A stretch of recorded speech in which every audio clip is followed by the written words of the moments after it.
Good afternoon, ladies and gentlemen. This is Arn Ashton, and today we're in my living room. I hope you're having a wonderful summer. And today we're going to be talking about a very important issue. In my opinion, this is the biggest scam that exists in the name of law, and that is car insurance policies. Now, there are a number of reasons why I think that is, but before we talk about those, let's just discuss some basic facts and what you have to know. Car insurance is mandatory in the United States regardless of what type of vehicle you drive or what type of vehicle you run. You have to have car insurance, and it's illegal for you to operate any vehicle in the U.S. roads or on U.S. roads without having insurance. It's illegal. Now, there are a number of issues with this. The first and foremost being insurance policies can be very expensive, especially when you go up by premiums. Now, let me explain what premiums are. Premiums are policies that you must take when or if you get into a crash. So even if it wasn't your fault, you'll still have to take a premium, which basically means that you'll have to be covered for more because the government or the insurance policy providers don't trust you to be safe. So just in case you get into another crash in the future, they want to make sure that you're all covered, or whatever they say it is. And the minimum coverage, I believe, is $10,000. That's the minimum that you need to be covered with, $10,000. And and the cheapest insurance policy that I've ever heard of was $292. And that is not very cheap if you think about it, because you're having to pay that every single month. Every single month, $292 go out of your balance. There are so many workers nowadays who are, even in the middle class, cannot afford to pay off these things. It's absolutely ridiculous, because this is almost $300 that we were talking about. And workers in the lower middle class and obviously in the lower classes cannot possibly can barely live off of what they have. And we expect them to pay for all these things, which are deemed as necessities. The only argument that legally only exists for car insurance is the argument where people say that car insurance is a privilege, so therefore any obligation can be put onto it. Unlike healthcare, which is a necessity. Unlike healthcare or health insurance, which happens to be a necessity. The thing is, this is not really true anymore. Maybe 100 years back, or maybe even 80 years back, this might have been true, okay? Cars could have been a privilege back then. Right now, it is anything but a privilege. It's more than a necessity to have a car to get from point A to point B anywhere in the United States.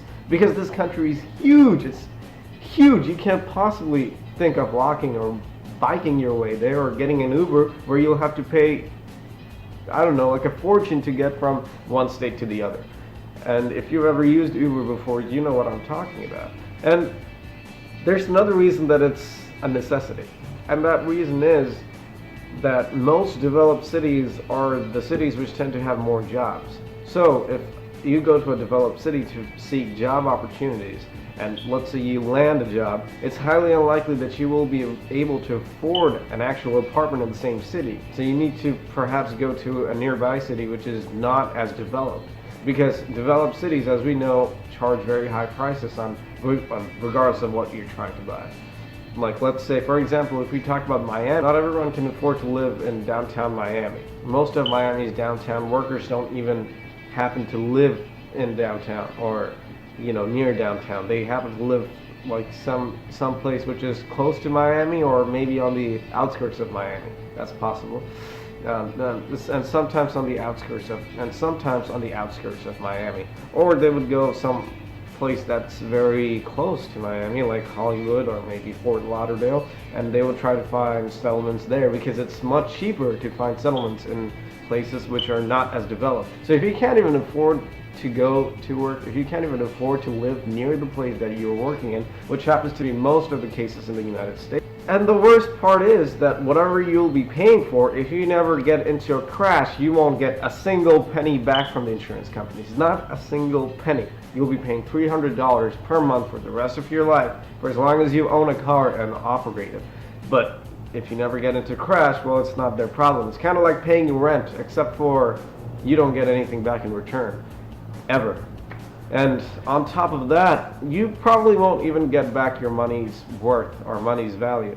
So let's say you've been paying this for a long time now, okay? And let's say your budget has exceeded the 10,000 limit. Your limit would still be 10,000 since that was the plan that your limit would still be 10,000 since that was the original plan that you enrolled yourself in. Regardless of whether or not you paid 10,000 to them already, you'd still have to pay them $300 every single month of your life.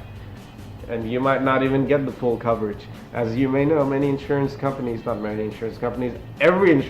that I know of will try to haggle as much as possible when it comes to saving your life and your medical bills. And what's going to end up happening is that you'll probably not even receive your actual coverage that you signed up for. Let's say you signed up for $10,000 of coverage, a minimum coverage of $10,000. And let's say your medical bill is $8,000. Your insurance company most likely will not even cover the full $8,000, even though you did sign up for a $10,000 coverage plan.